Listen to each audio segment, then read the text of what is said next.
Yo, this is a different kind of video. I kind of wanted to take the time to talk about something that doesn't necessarily impact VGC yet, but it's something that is at least worth bringing up because I think it brings an important talking point to the picture, and that's like how hard it is to currently qualify for the World Championships, which of course Worlds is the biggest event of the year, but with how the points are structured, it's not really necessarily giving all the players that should have a path to Worlds the potential of having a path to Worlds.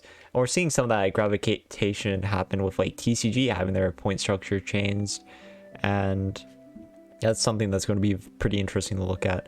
Like, first of all, TCG changing their point structure to from 400 to 350 and this overall like slight changes to it. Which I think this also makes me want to bring up another point. You can look at how juniors are at 200, seniors are at 250, masters 350, and like with the video game side, 130, 130, 300. And like I think that's cool and all, but also is like you have to have like a certain understanding that it's harder to get points in the master division as well. So that being a higher threshold, and when there's only a very certain amount of events because we don't have locals, and that's really the crux of the issue of what I'm talking about, is the fact that locals don't exist right now, even though we were told long before that locals would return. It's been 2 months now basically, and we still don't have locals, so it's a really unfortunate reality, and it's what's gonna really just cause a lot of problems. Can you look at this 300 points, which is normally on like normal circuits when we do have locals, that isn't like an extensive number. But when you look at like regionals, and especially because VGC events are getting like 600 players per event, 500 players per event at these regionals, and like not everyone's gonna have the ability to go to like 4 or 5 regionals every year. This has created this like unfortunate kind of reality where VGC players, and TCG probably has a similar problem, but of course I'm not a TCG player, so I can't talk as well on it. But you can go get like top 32 at 4 different regionals, right? You have to top 32 5 regionals in order to get a Worlds invite. 5. Not 1, not 2, just 5 regionals in order to get your Worlds invite. And that essentially this means like you can't be satisfied with going to 1, 2, 3 regionals as a general player in the player base, because you can't even like naturally expect yourself as a player to be able to get top 32 in the first place. Like, I don't think you can go into every event saying, yeah, I'm going to this top 32, especially when there's systems that work against that, like bubbling, like you can be 8-2 and you can miss top cut. So there's a lot of like systems that this work against that in general, and that causes a bit of a problem because like it makes Worlds kind of a contest of how many events you can go to while having like a decent middling enough of skill.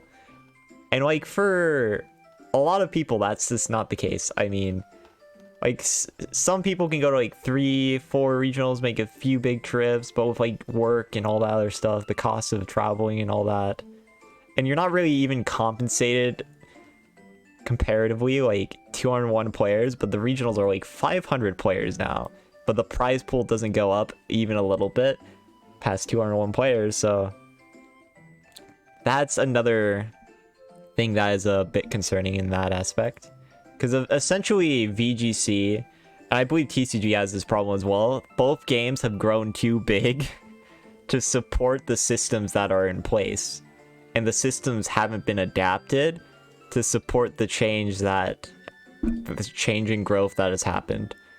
And that this causes a lot of like problems across the board, and that's probably going to continue to cause problems for the rest of this season until TPCI this goes like, hey, let's actually make changes. And I'm glad they're making some starts to that in TCG, and I do have to imagine that there will be more changes as we go, but that is such a large fundamental problem that we're going to see this like completely this continue to happen, right? And yeah, this does show a little difference. Like mid-season showdowns This nothing here. There's nothing anymore. But they used to like show they would give 50 championship points, and they had like higher payouts than PC, as they say there. And with that, if you just win a bunch of mid-season showdowns, realistically, like 4 mid-season showdowns, which are basically local events, so that probably have like 20 to 30 players in most regions, would equal the same as a regional win. And this kind of created an environment where Worlds invites were achievable. But now that those are removed and there's no like notice of whether locals are coming back, when they are coming back, because I think it's all assumed that they will come back, but it's just like there's no who knows when is basically the thing. Who knows when? And that problem with how mid-seasons, how the circuit works, has really been like exasperated by like this mid-seasons, no premier challenges. Because the reality was, in the old days and like when these locals were taking place, the main way you could get CP was by having these events that would this compensate you a little for that investment. And we saw this during the COVID era of 2022, where if you essentially started after COVID, like for example I got second at Milwaukee Regionals, I had no path for Worlds. I didn't have a realistic path for Worlds at all, and that's a big part, like it's not having locals. And now in the season where we're supposed to have locals come back, but they still haven't come back yet, we're seeing that even a 300 point championship bar is just way too much. As there's only going to be a good handful of players that can actually make Worlds. And with Worlds having a day one system, not an LCQ anymore, Worlds day one has to like facilitate enough players to make it in order for it to be like a solid enough competition and like keep to a Worlds level, right? But it's just not really reached that at this point. And like to compare it again for regionals, I do think there are some events that actually like follow the system rather correctly, and I think that international championships are like the main one. But the thing about internats, while these are the best championship points in the year, and they give like double the value of any regional, frankly triple in some aspects.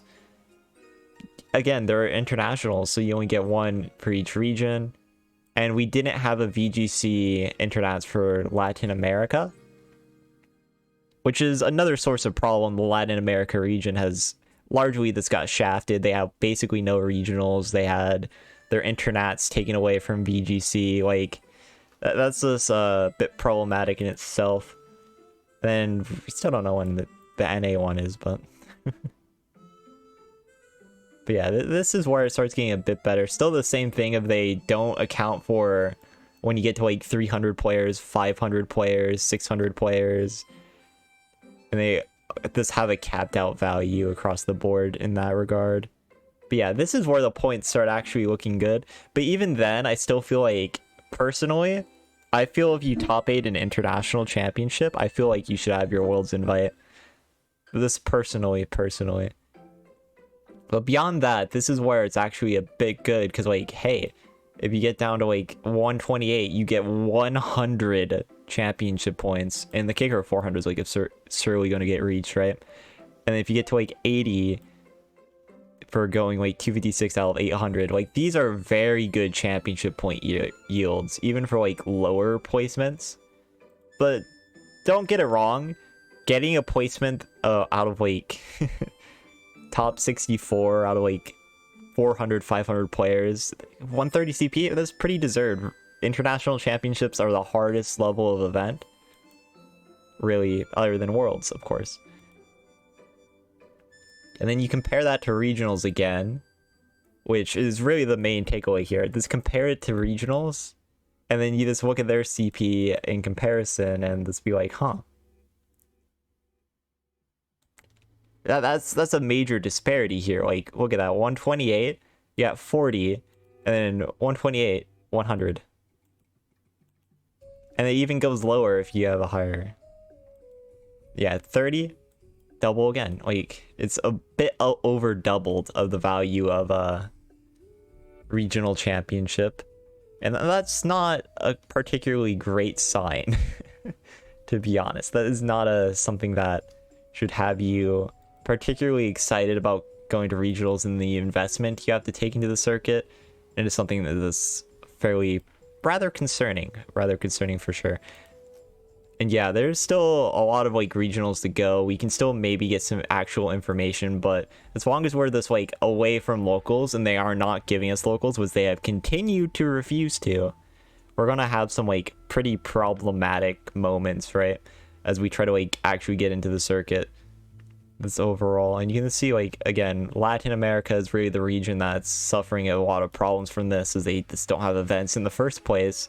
And they're not able to go out of their way to host their own events because, again, no locals. Oceania has some issues there too.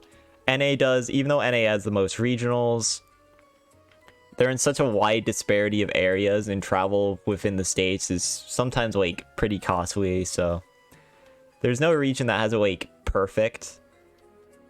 Europe is probably the closest overall, but it still is something that's gonna always prove to be problematic as long as locals don't exist, as long as they don't look to rebounds, regional championships, CP yields. Like there's a couple other things they could do too. Like if Pokemon Go, I think, does it a bit better. Worlds Invite plus travel reward for their first and second place for regionals. But then VGC and TCG don't have that same valuation, even though their events are getting harder, which I think is a strictly kind of incorrect. Because personally, I feel if you win a regional, I think you should be at Worlds. I don't think that should be a question.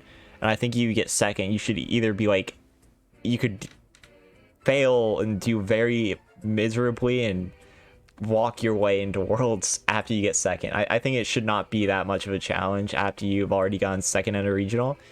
But realistically, the minimum amount of regionals you have to go to and to get a Worlds invite is 2. Even if you get first, you have to go get top 8 at the next regional in order to have your Worlds invite. Which, again, is kind of ludicrous. It's kind of absurd.